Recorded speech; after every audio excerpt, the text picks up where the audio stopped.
Assalamualaikum warahmatullahi wabarakatuh. Perkenalkan, nama saya Andila Putri dari Prodi D3 Analis Kesehatan Universitas Gadjah. Di sini saya akan menjelaskan tentang titrasi asam basa. Titrasi adalah suatu metode penentuan kadar konsentrasi suatu larutan dengan larutan lain yang telah diketahui konsentrasinya. Larutan yang akan ditentukan kadarnya disebut sebagai analit dan biasanya diletakkan di dalam Erlenmeyer, sedangkan larutan yang telah diketahui konsentrasinya disebut sebagai larutan standar atau titer dan diletakkan di dalam buret. Peralatan buret untuk tempat larutan standar yang dipakai biasanya yang memiliki skala 50 mili. Skala 0 terletak di atas dan 50 di bawah. Sebelum dipakai, ada baiknya buret dibersihkan dengan larutan K2CR2O7 kemudian bilas dengan Aquades. Erlenmeyer. Tempat analit diletakkan. Gunakan Erlenmeyer ukuran sedang 250 mili untuk proses titrasi, sebab Erlenmeyer ukuran ini enak dipegang dan kita lebih leluasa untuk mengocok Erlenmeyer. Pipet. Alat untuk mengambil indikator. Ingat, satu pipet volumenya kira-kira 1 mili. Statif. Alat untuk meletakkan buret agar bisa berdiri tegak. Sebelum meletakkan buret ke statis, ada baiknya Anda melapisi dengan kertas atau tisu agar pegangan statis tidak langsung kena dinding luar buret. Labu ukur digunakan untuk membuat larutan standar. Pipet ukur untuk mengambil larutan analit dengan volume tertentu, misalnya 10 mili atau 20 mili. Karet penghisap. Alat ini digunakan untuk menghisap larutan pada waktu kita mengambil larutan dengan menggunakan pipet ukur. Larutan standar adalah larutan yang disiapkan dengan cara menimbang secara akurat suatu zat yang memiliki kemurnian tinggi dan melarutkannya dengan sejumlah tertentu pelarut dalam labu ukur. Syarat zat yang bisa dijadikan standar primer harus 100% murni.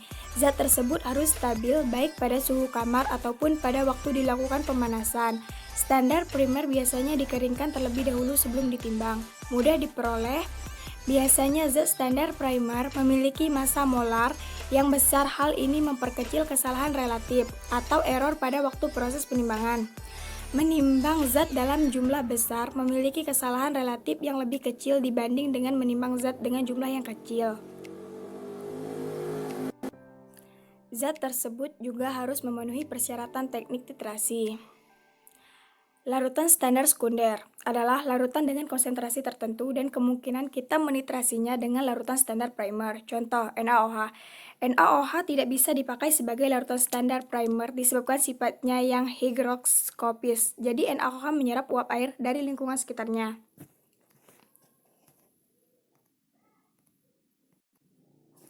Syarat-syarat titrasi. Reaksi kimia antar analit dan titran diketahui dengan pasti dan jelas produk-produk apa yang akan dihasilkan nantinya. Mana reaktan dan produk apa yang akan dihasilkan harus jelas dan pasti. Reaksi harus berjalan dengan cepat. Harus ada sesuatu yang bisa menandakan atau mengindikasikan bahwa reaksi secara analit dengan titran sudah ekuivalen secara stoikiometri.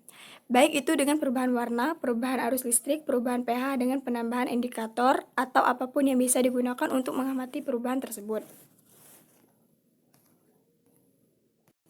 Syarat-syarat titrasi.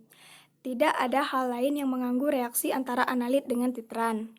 Reaksi antara analit dengan titran harus memiliki kesetimbangan jauh ke arah kanan, artinya kesetimbangannya mengarah ke arah pembekuan produk. Hal ini untuk memastikan secara kuantitatif reaksi bisa dihitung dan memastikan titik akhir titrasi bisa diamati.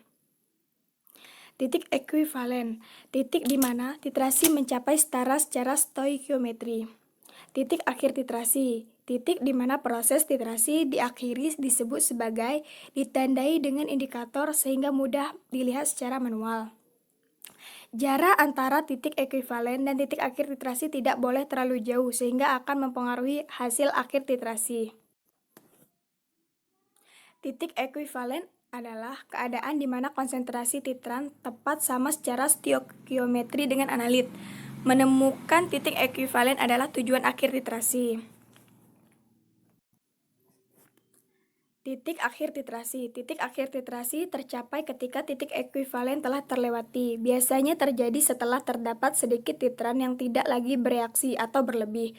Pada sebagian besar kasus, perbedaan antara titik akhir titrasi dan titik ekuivalen tidak signifikan dan dapat diabaikan.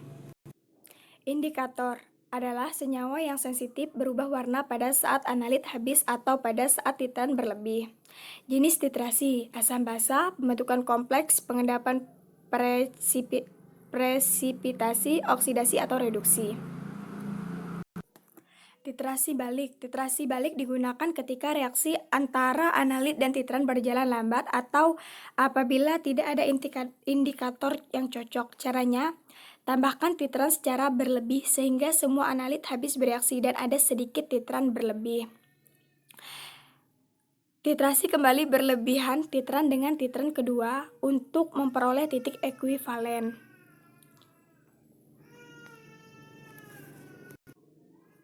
Titrasi asam basa. Titrasi asam basa adalah reaksi penetralan. Jika larutan bakunya asam disebut asidimetri, jika larutan bakunya basa disebut alkalimetri. Indikator adalah asam lemah atau basa lemah, senyawa organik yang dalam larutannya warna molekul-molekulnya berbeda dengan warna ion-ionnya. Indikator asam basa terletak pada titik ekuivalen dan ukuran dari pH.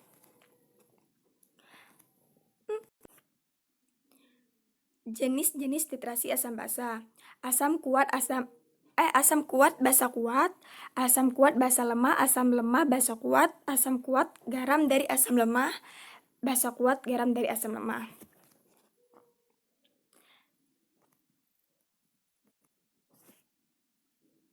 Asam kuat basa kuat HCl, basa kuat NaOH. Persamaan reaksinya, HCl direaksikan dengan NaOH menghasilkan NaCl direaksikan dengan H2O. Reaksi ionnya H+ ditambah OH- menghasilkan H2O.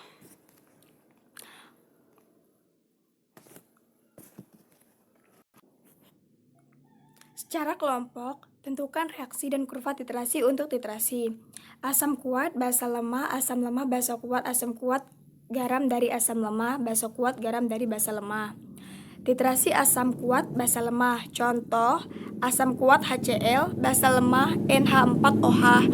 Persamaan reaksinya, HCl direaksikan dengan NH4OH menghasilkan NH4Cl plus H2O. Reaksi ionnya H+ direaksikan dengan NH4OH menghasilkan H2O plus NH4+. Titrasi asam lemah basa kuat. Contoh, asam lemah CH3COOH basa kuat NaOH. Persamaan reaksi, CH3COOH bereaksi dengan NaOH menghasilkan NaCH3COO plus A2O atau air. Reaksi ionnya H+ direaksikan dengan OH- menghasilkan H2O, air. Titrasi asam kuat garam dari asam lemah. Contoh, asam kuat HCl, garam dari asam lemah NH4BO2. Persamaan reaksi, HCl bereaksi dengan NH4BO2 menghasilkan HBO2 ditambah NH4Cl. Reaksi ionnya H+ bereaksi dengan BO2- menghasilkan HBO2.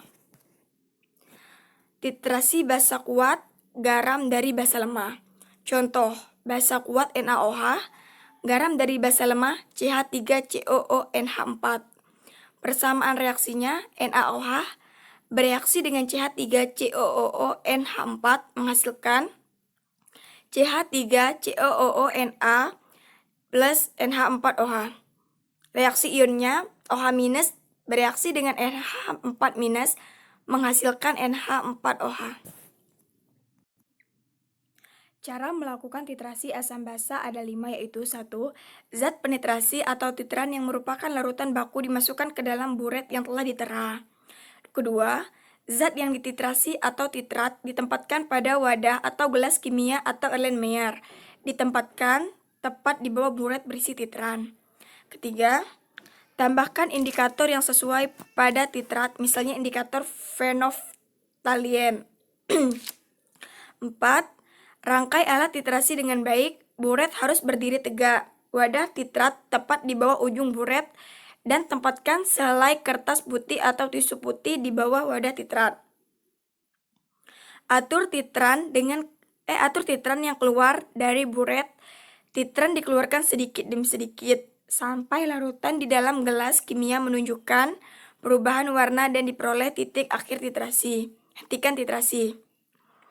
Baiklah, sekian penjelasan dari saya, dan kesimpulannya adalah titrasi merupakan suatu metode untuk menentukan kadar suatu zat dengan menggunakan zat lain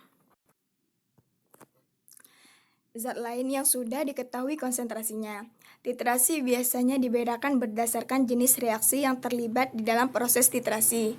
Sebagai contoh, bila melibatkan reaksi asam basa, maka disebut sebagai titrasi asam basa. Titrasi redok untuk titrasi yang melibatkan reaksi reduksi oksidasi.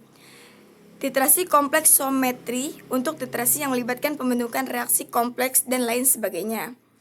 Prinsip titrasi asam basa melibatkan asam maupun basa sebagai titer ataupun titran. Titrasi asam basa berdasarkan reaksi penetralan. Kadar larutan asam ditentukan dengan menggunakan larutan basa dan sebagainya. Ada dua cara umum untuk menentukan titik ekuivalen pada titrasi asam basa, antara lain memakai pH meter untuk memonitor perubahan pH selama titrasi dilakukan, dan memakai indikator asam basa. Sekian, terima kasih.